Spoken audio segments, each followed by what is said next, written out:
Welcome everybody to another episode of Meet Me in Napa. I'm your host, Jeremy Jackson, and I'm just so glad that you guys are here joining me again on another exciting edition of me bringing wonderful people from the Napa Valley who are doing just it might seem like everyday life, but it's amazing things. And, we don't want to shortchange or minimize the things that people are doing, but I have a special guest with me here today, Fiona Windorf. Hello. Hi, thank you for having me. You're welcome. Fiona is the owner and operator of Pilates practice, and she actually works right next door to me, so we see each other almost every day, right? And so we were just talking, and we built a friendship over the last couple years of just kind of seeing each other every day, and we talk, and so when I asked her to come, she was just more than willing and exciting. Even when I was pitching the vision to her. Before we even started setting up cameras, she was like, sure, I'll do it. So I'm just thankful and grateful that you came here today to talk to me and just, trying to share your journey. So just to start, just explain a little about yourself. Who's Fiona? Where are you from? Are you originally from Napa? What brought you to Napa? If you're not, what's Okay. No, I'm not originally from Napa. I grew up in Ukiah in Mendocino County. Mm-hmm. The youngest of 3 children with my mom. And the baby, huh? I'm the baby too. Yeah, I am. Yes. The I always tell people I'm not the baby. I'm the youngest. Don't call.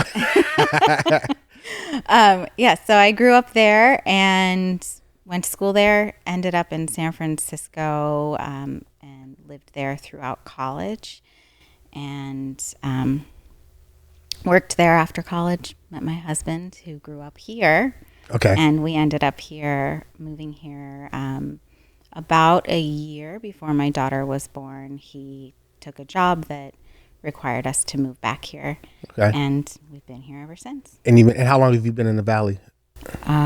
Since 2013. 13. Okay, so it's been a while. Been a while now, yeah. And you met your husband in San Francisco, or we met working at a restaurant together. Yeah. Working at the restaurant together, huh? Mm-hmm. So what were you like a waitress? Was he in the kitchen? Was he a manager, or what was it? We worked at a Michelin star restaurant, and I was the maitre d'. Okay. And he was one of the managers when we met, and then they moved him to one of their other restaurants that they had just opened to oversee that restaurant, and we started dating shortly after that.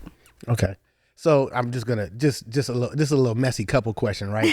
No, seriously. Go for it. So did you see, women always like to say, I didn't even pay attention to him. Did you notice him first, or did he notice? Were you just oblivious? Just tell the truth. Tell the truth. He's gonna be watching. I'll be honest, I don't even remember the first time we met. Other than I remember meeting him on the job because he was he was my manager at that time.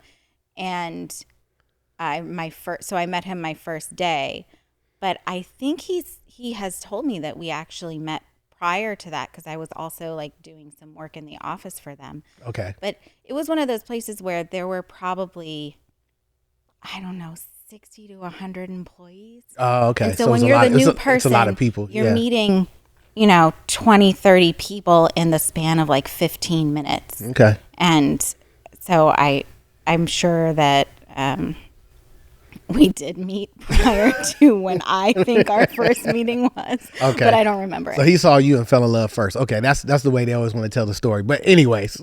It's true. Oh, man. Well, congratulations to you too. And so you came out here to Napa. And so what were you doing? You left, you got married, I assume, and then came to Napa. So what were you doing when you first came to Napa? I was teaching Pilates. You were teaching Pilates. I commuted back to San Francisco. Okay. And taught at the studio there where I was working. And I did that throughout my pregnancy, because I got pregnant maybe 2 months after we moved here, 3 months. Okay. Something like that. And I commuted until a couple weeks before our daughter was born. I only stopped because my pregnant belly couldn't fit in front of the steering wheel because I'm very short, and so I had to be really close to the steering wheel to get my feet to the pedals. So, yeah. Okay. So we know that you do the Pilates. So let's kind of go back a little bit. So from, you spoke about San Francisco, you were in a restaurant. So when did you transition from the restaurant to Pilates? Or how did that transition happen? That story. So I went to college at a small college in Oakland called Mills College. Okay, yeah, I've heard of that. Yeah, kind of no longer exists. It's been taken over by Northeastern University. But at that time, they had a dance department, and I majored in dance there. And that's where I was initially introduced to Pilates. So one of the grad students was teaching it as part of her, student teaching courses. And so she taught a Pilates mat class with a sort of a skew of like dance conditioning and injury prevention to, keep all of our parts strong for dancing. So I read what you gave me. You gave me a book, and I did read a little bit of it. I didn't finish it because I had a short window. Yeah. But as I was reading and just doing some research, that Joseph Pilates, it's named after Joseph Pilates, correct? So Joseph, he did it as like it seems like through the ballerina kind of, which I don't know. That's what it was kind of saying. So I don't know where. No. So Joseph Pilates started his technique, system, method, whatever you want to call it, in, I don't know exactly when he really started it, but it kind of took form in the 1920s. Yeah. And he had a studio in New York that he ran with his wife. And he had a couple instructors over the years that he trained and brought on, and they helped teach people. And, there were a lot of dancers living in New York at that time that did gravitate to Pilates. And I think that's what I was getting at. Like a lot of dancers, he didn't teach it specifically for dancers. Yeah. They just gravitated to it. Okay. There were a lot of normal people, a lot of men. It's just I guess more well known that dancers liked to do Pilates. And in this day and age, most dancers, I would say, probably do Pilates on some level or another. Yeah. Because that's what I was reading, like it's kind of like a healing thing, because they've beaten up their bodies a lot in that kind of performative art. So I guess the Pilates techniques that he introduced, it keeps you strong. Yeah, keeps you strong. Yeah. So for the audience, let's, and I think you laughed at me once. We had a conversation out in front of the shop one day, and I was like, well, what's the difference between yoga and Pilates? And you were telling me all the different Pilates, because I think to the average person, they kind of visually look the same. But could you just kind of tell, the audience there are different types of Pilates, correct?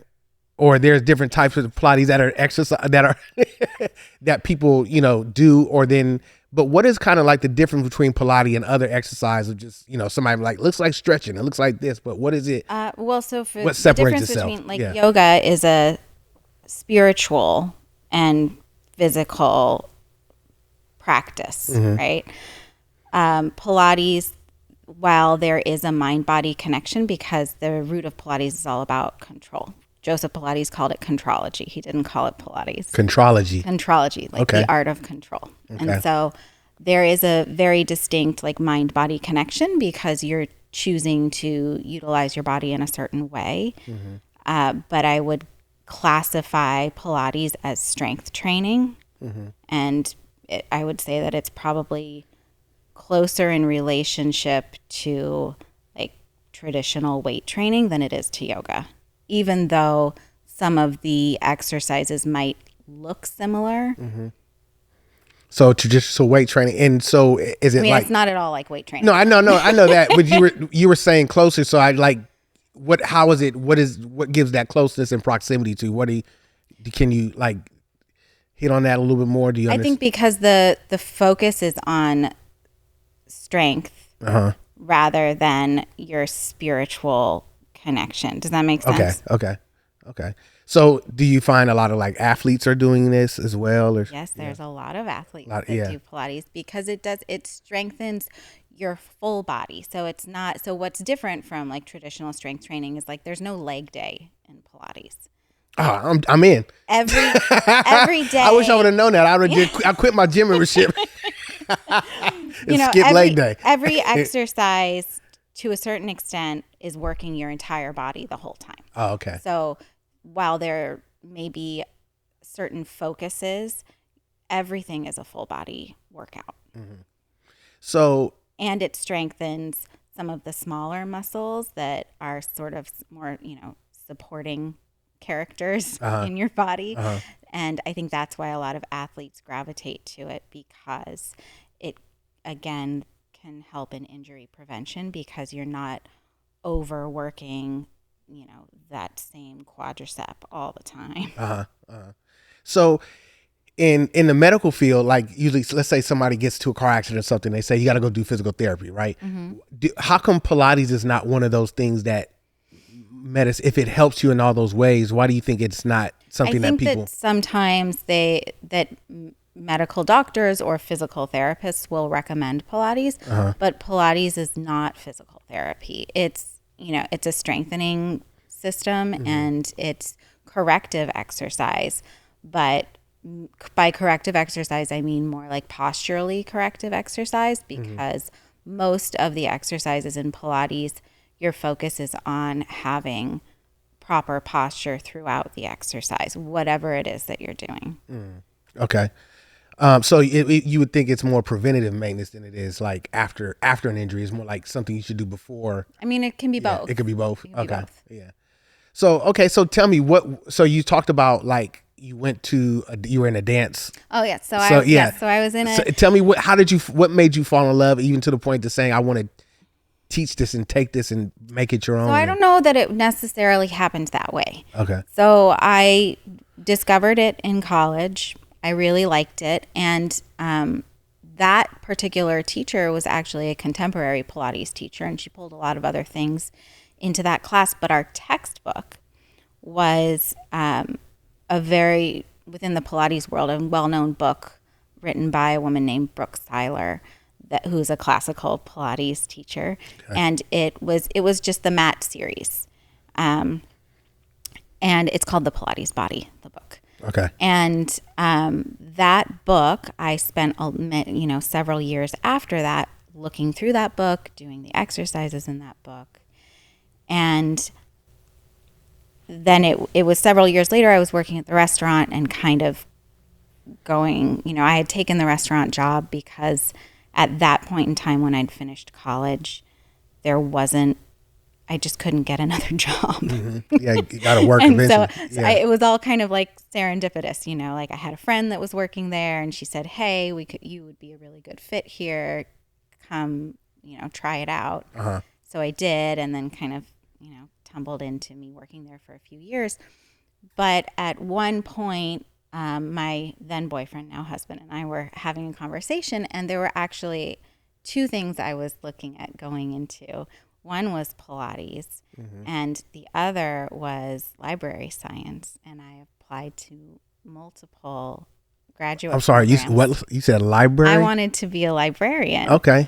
And while I was applying to those programs and going to look at schools and doing interviews and all of that, I simultaneously applied to a Pilates training program that happened to have, so it was based in Seattle, but it happened to have a satellite mentor that was located in San Francisco. And I was really drawn to the Seattle program because it was very rigorous, very complete in its training, and just so happened to have a local, outpost that I could go to. So I did I kind of applied to the two things at the same time. I met with the mentor in San Francisco and started taking Pilates from her because she was like, well, if you want to be a Pilates instructor, you got to start taking regular lessons. And she was like, you are by no means anywhere close to being at the level of doing Pilates in your own body that you need to be in order to start going through this program. So I spent like 6 to 8 months prior to the start of the Pilates training program just doing Pilates with her and getting myself up to snuff so that I could actually do the program. Yeah. That's some good brutal honesty too, right? Like some people might be just trying to get the money and send you through a program and they're like, they're like, you're not ready. Yeah. I think that's good in life. Like you need to have people to tell you you're not ready sometimes, because we do like to, jump off the curb and, Yeah.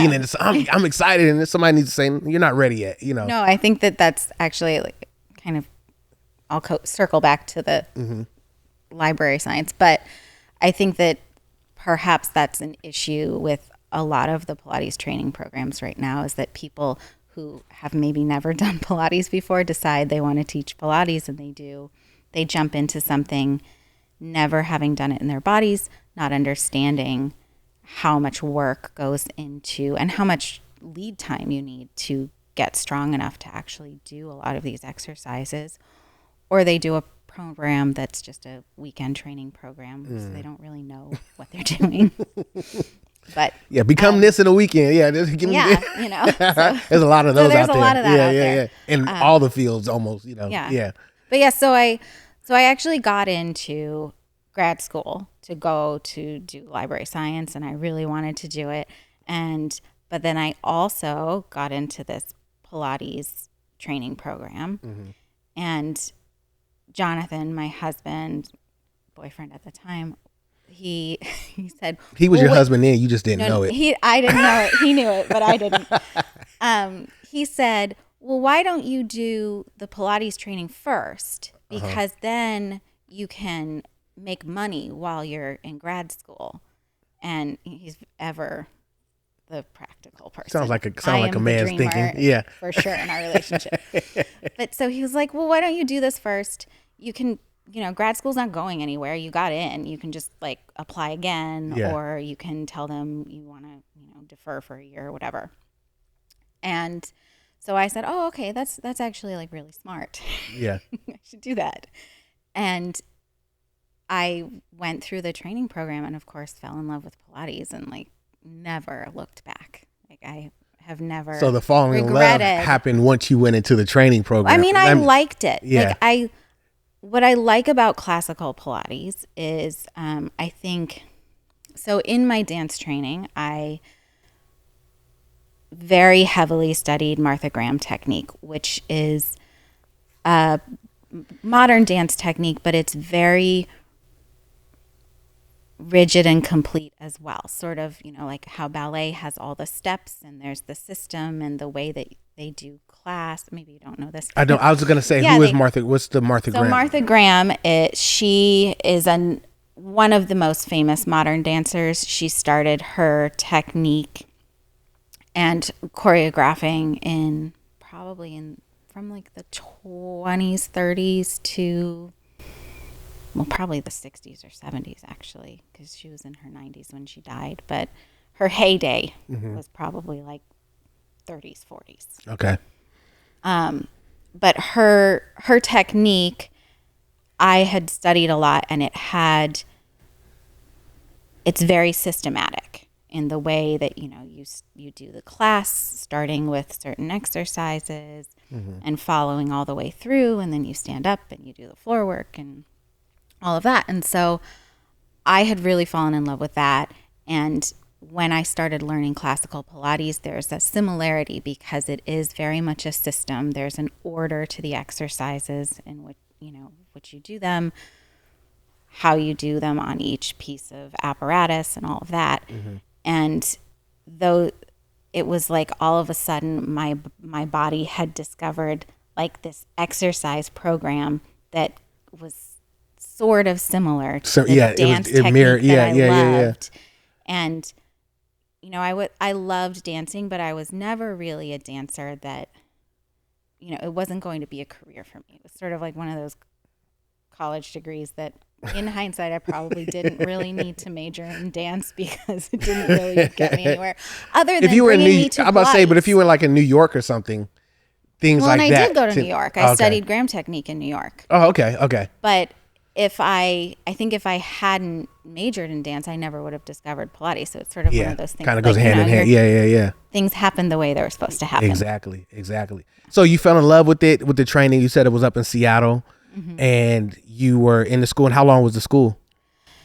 It differs for every person. So it was a 750 plus hour program. Okay. Which means theoretically, you could probably do it in a year. Mm-hmm. It took me about a year and a half. I think some people, it takes them 2 years. Okay. It just depends on On when the you're pace that ready you're going, to yeah. be finished Yeah, and yeah, when yeah. you're ready to test out to be certified. So you went and you tested out and you got certified, and then did you open up the practice immediately, or what did Not you at do all. next? No. Did somebody else tell you you're not ready yet? So throughout my training, you know, like I was in San Francisco, flew back to Seattle to do seminars and trainings and take lessons with the master instructor up there, came back, was certified, and then I worked in San Francisco at the studio where I had done my training there. And now I've lost my train of thought. It's okay. So I worked in San Francisco, and then when we moved up here, I continued working there. Okay. And I didn't open a studio until 2021. Okay. So I was here a long time working. I worked it after I had my daughter. I took some time off and worked a little bit, kind of an hour here, an hour there at a local studio.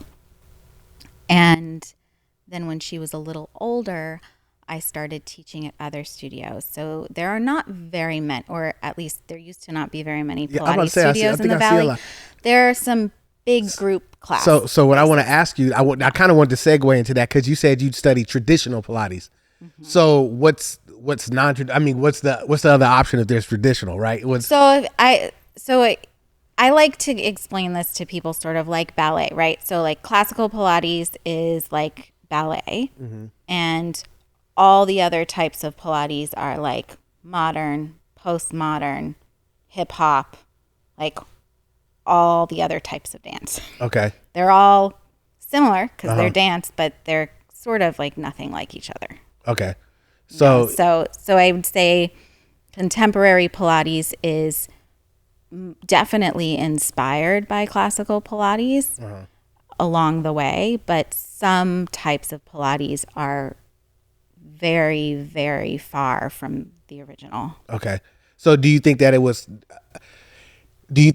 kind of like done that way so it could appeal more to the masses? Was it that kind of thing, or like how does it?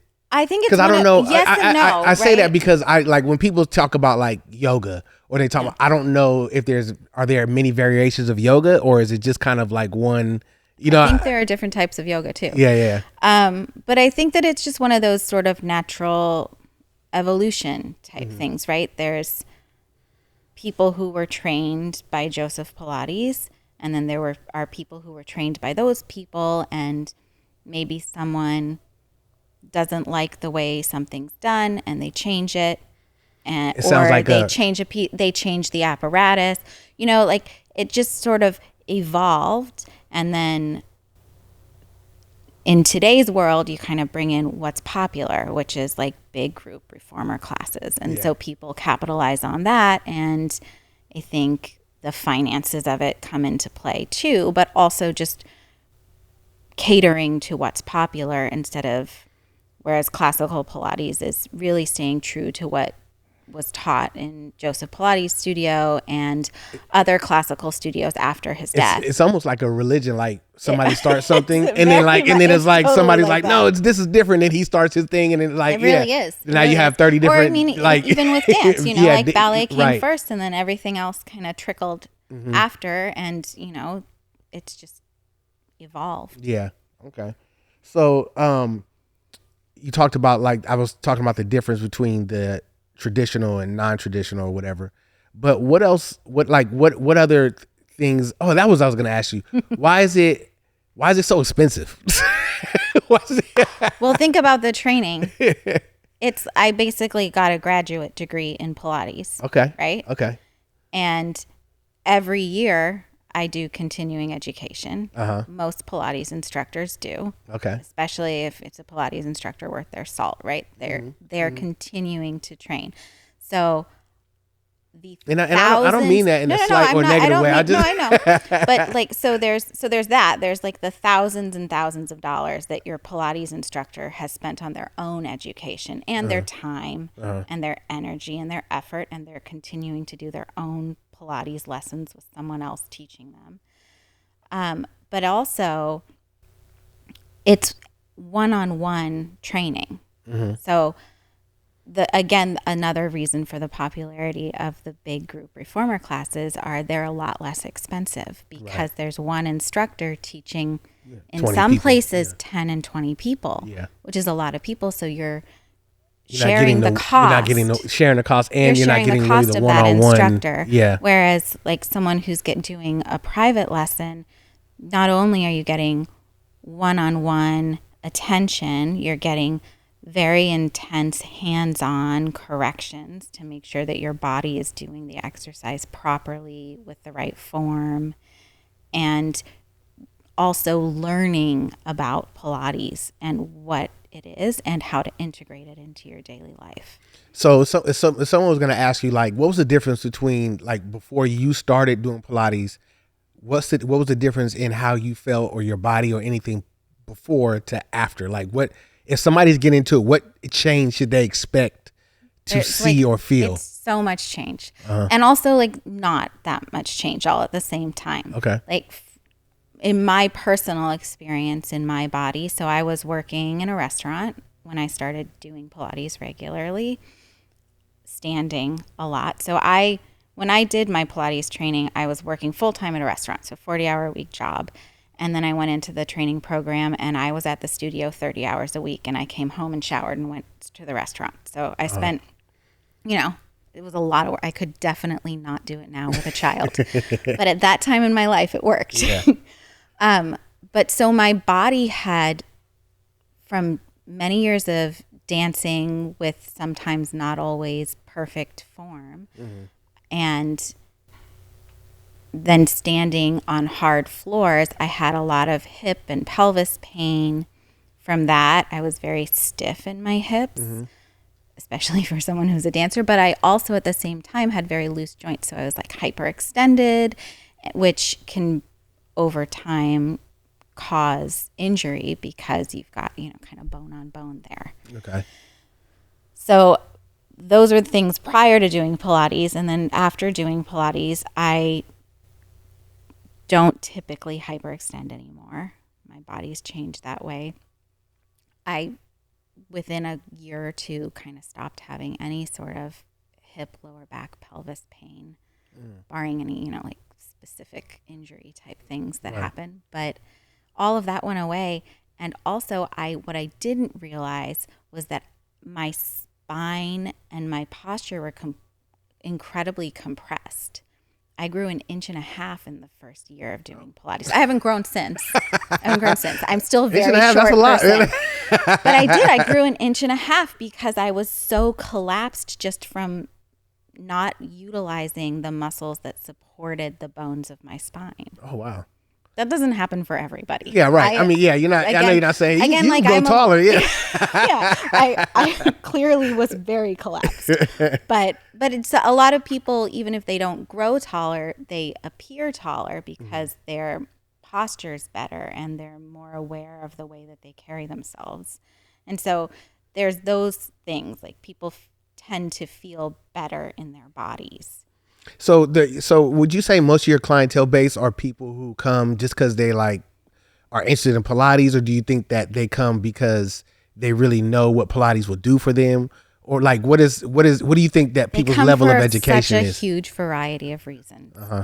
I have some people who come just to keep their bodies moving, because they're at an older time in their life, and it's like maintenance.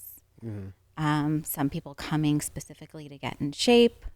Some people coming because they don't want their body to hurt when they pick up their toddler every day because they're carrying a 30-pound 2-year-old on their hip all the time. So there's a variety of reasons that people choose to do Pilates. So there's not like one. It's not one size fits all. Yeah. So what do you think that when I was reading about it, it said this was after Joseph Pilates' death, but it really got popular in LA, like in the 70s. I guess more like celebrities were doing it and whatnot, and that kind of blew it up. But do you think that it seems like there's almost like a resurgence of that popularity again? There very much has been. Over That's the happening. last Like, years. do you kind of follow? Do you understand that trend of why it's happening, or do you really know, or do you just see it happening? And you're just like, oh, I mean, I see it happening. I don't know that I could necessarily say like specifically why. I think some of the reasons are just because people are realizing like the amazing benefits of doing Pilates and how good they feel doing it. But yeah, I don't trends wise. yeah. Again, I'm choosing to teach classical Pilates, which has been around for 100 years. I am not trendy. You're not the trendy. Yeah, you're not the trendy. Okay, but you do have mat class. So you have mat classes. You do your. Well, it started with mat class. Yeah. And Joseph Pilates had mat in his studio. Yeah. And people did the mat works. It's all part of the Pilates system. So could someone say, "Hey, I don't, necessarily want to do just do the mat classes only"? Could they? I have many people who just do the mat classes. Do the mat classes, and they don't do private lessons. What would be the difference between the mat classes and doing a private lesson? Is there something they're not getting in the other one? Yes, I mean the mat class is a group class, and it's only the mat. Okay. The mat work, which is a series of exercises on a mat. Okay. That Joe designed, but so what they're not getting is the rest of the Pilates system. Okay. Not to say that that's not good. Like the mat work is amazing and it's really hard.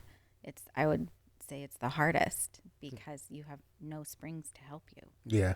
So it's just you. It's just you. You and a you and a mat. That's and an instructor telling you what to do. Yeah. There's nothing helping you. Are you like I've never seen you actually in teaching. Like sometimes we'll walk past the window, we'll see customers, but I've never seen you actually teach. Are you a hard teacher? What kind of teacher are you? You like get in there to do it out there? Are you more soft? Are you more like, what's your methodology? I think I'm a hard teacher. I think you are. I think most of my clients would say that. Okay. That I'm still kind. I'm not mean to them. Yeah, not mean, but yeah. But yeah, I think it's important to push them. You don't not too far. You don't let them quit. You don't let them quit on themselves. No. Yeah. Okay. No. So when you're doing your own, I guess do you still go see an instructor or do you just do your own? You still do? I still do, absolutely. I actually do Zoom lessons because there aren't any instructors immediately locally that I can take from. The closest would be San Francisco. There is one in Petaluma, but again, they're kind of a far drive. Yeah. So I have an instructor that I work with who lives in Oregon. And I take lessons with her twice a week. Okay. So we kind of transition a little bit here. So you talked about being a mom, right? And of course, first you couldn't drive earlier. You said because your stomach. Because of my huge belly. I mean, I'm short. It just went out. So how is and the Pilates and the practice you have is your business, correct? Yeah. Yes, it's your. And so how are you balancing, work life, business owner? How has that changed from, being a mom, the business owner, and like just all the challenges that come with that? How are you balancing that? What are you doing? Like, how does that work for Fiona? I don't know. Does it work? It's a juggling act for sure. I mean, I think one of the reasons I went into teaching Pilates was because we knew we wanted to start a family, and there is a certain level of flexibility. I think actually now I probably have less flexibility than I did originally, because my days are very full work-wise, and I don't want to let anyone down by having to cancel for any reason. But yeah, it's definitely, my husband and I have to really work together. He does drop off some days, I do drop off other days. I do have my schedule structured so that I can pick my daughter up from school, which means I start pretty early in the morning most mornings. But it works because Napa's a very early community. So. Yeah, it is. Yeah, they're up and going. And how have you like just being a business owner? What's that like? Like the responsibilities, how, because let me ask you this, when you went into it, were you thinking that was the end goal that you were pushing for from the beginning, or did it just kind of progress into that? I think it just progressed into that.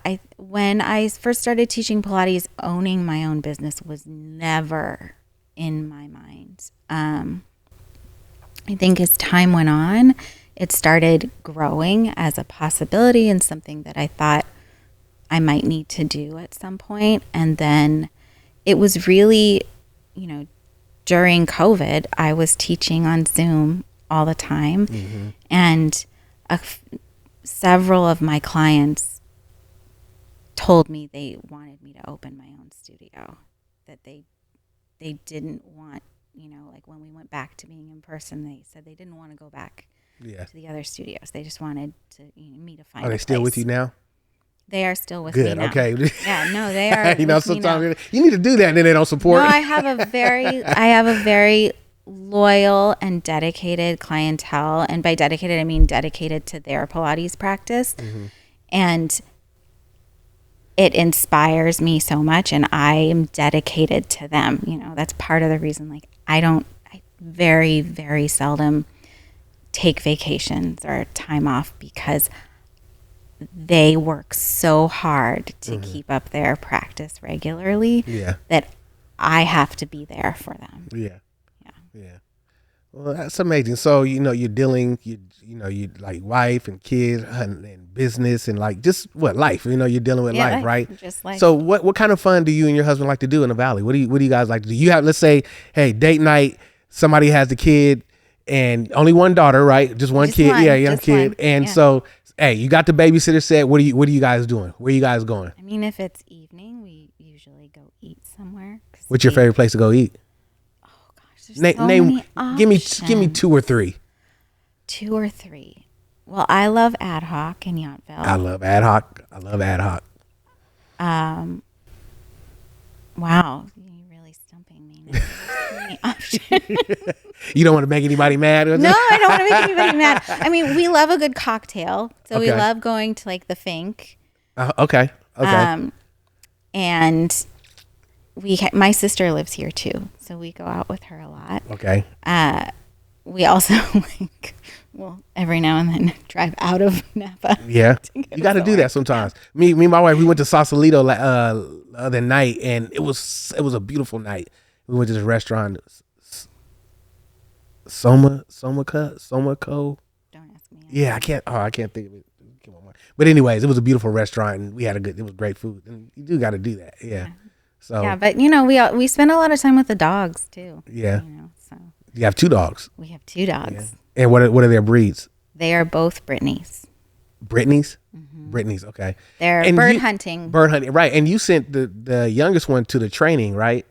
Didn't you send it to We did. Well, yeah, we sent him to trainer, and we've been training him because he has very, very intense bird hunting drive. And dog needs to hunt some birds. Okay. So all right. We've now become, I don't know, pseudo bird hunters. You guys are hunters now? I mean, I'm not hunting anything. I'm just following the dog around, honestly. Okay. Well, you should maybe lease him out to some bird hunters so he can, fulfill his wish, his desire, his passion. He's good at it. He's good at finding birds. I will give him that. He really knows how to find a bird. So is there anything like, okay, you said Ad Hoc, you like a good cocktail, Fink. I mean, give me one more restaurant. Give me one more restaurant anywhere. It doesn't have to be in Napa, just wherever. Give me a good place that maybe people might hear, like, I'm gonna go eat there. Anywhere? Anywhere. Oh, I mean, I love Catonia in San Francisco. What's it called? Catonia. Where's that at? It's in Jackson Square. Okay. On Pacific Avenue. What type of restaurant? It's Italian. Okay. Catonia. I never heard of that one. Best pasta you ever had? I don't know. I just came from Italy. Okay, maybe not, but it's really good pasta. Okay. I'm going to go check that out. Catonia. Okay. So, yeah. So anyways, well, is there anything else that you would like to share about Pilates? Is it like, if you have the viewers right now and they, what would you tell them? Is there anything you want to tell them about Pilates that you think they don't know? Or I think I would say most importantly, if someone's interested in doing Pilates, to do their own research. Okay. Find out what they're looking for and learn about their instructor and make sure that they are well trained. Doesn't matter if it's classical or contemporary, but find a well-trained instructor. Okay. A well-trained instructor.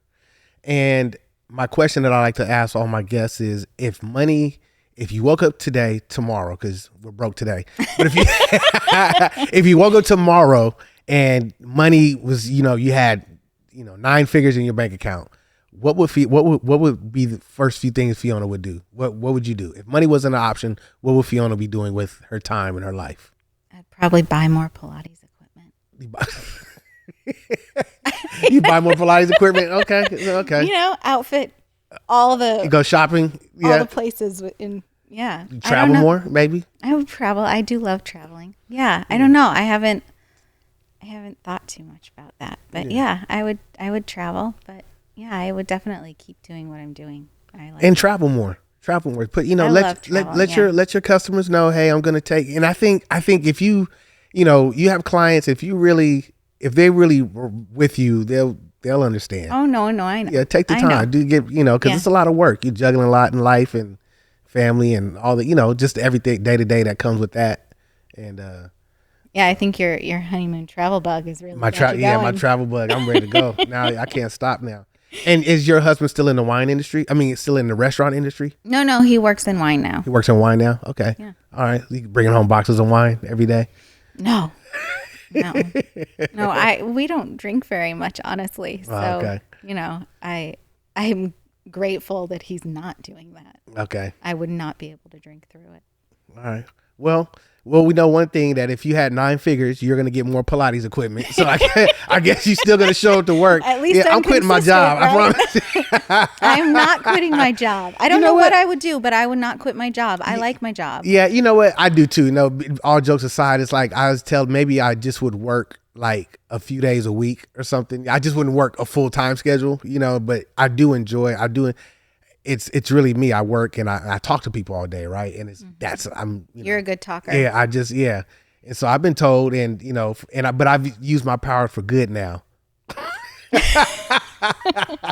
All my talking powers. But anyways, thank you for joining us today. Thank you. What for I like to having do me. with some of our guests is I like to just open up a bottle of wine of celebration, because we are in the Valley. I know it's so cliche, but we got to do it. You know what I mean? So we're gonna pour a little glass of some Chard here. All right.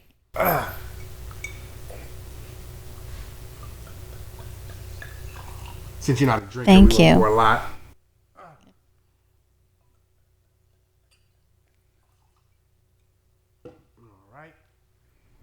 Here we go. And we're going to toast to your business. We're going to toast to success and blessings over your family, and your child. Wonderful podcast. Yes, it's in this wonderful podcast. Thank you for coming. I like to tell, like I told my friend the other night, when even though by the time they're watching this is not released yet, but you guys, everyone who's said yes and come to sit down with me, you guys are my most important guests, because you guys are the ones that are leading credence and credibility to what I'm doing. And I'm just so happy. A lot of times people think, oh, you can't wait till you get this big name. And I'm like, yes, that's cool. That'll be nice. But it's this foundation of you guys who just come and just on the strength of relationship said yes to me and come to sit down. So you guys are my favorite and most important guests. Thank you. I think and you're my first woman guest. Oh, well, let me take it back. My wife. What about your wife? But she had to do it, right? So yeah. I don't count her as a guest. You're my first, official guest. But yeah, I would jump on that and just say that, I think there's this, maybe because it's such a touristy place, people don't realize that Napa is an amazing, closely knit community. Yes. And we really care about each other and support each other. And everybody knows everybody too. Yeah. But in a kind of a good way. Yeah. It's a lot smaller than people might think from the outside. Right, it is. And so it's really nice to get to support our friends and neighbors in their endeavors. Yeah. Like even when you came in and you were talking to our video guy, and like he knows somebody that goes to your daughter's school, and Yeah. so it's like all that. It's Again, like, oh we yeah, I all know. know So, each yeah, other. and then it's just it's like people say 6 degrees, but Napa's so small, it's like 2 degrees of separation. Sure is. So yeah. So anyway, so cheers to you. Cheers yeah, to you. and cheers to the audience. Thank you for joining me on the episode here.